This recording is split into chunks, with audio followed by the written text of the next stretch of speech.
You ask Tiger to solve. This deals with linear equations with one unknown. The final result is j equals 1. Let's solve it step by step. Simplify the expression. Simplify the arithmetic. Group all constants on the right side of the equation. Add 5 to both sides. Simplify the arithmetic.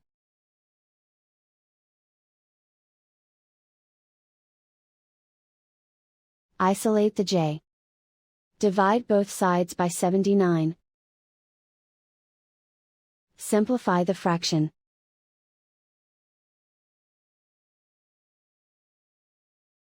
And so the final result is j equals 1.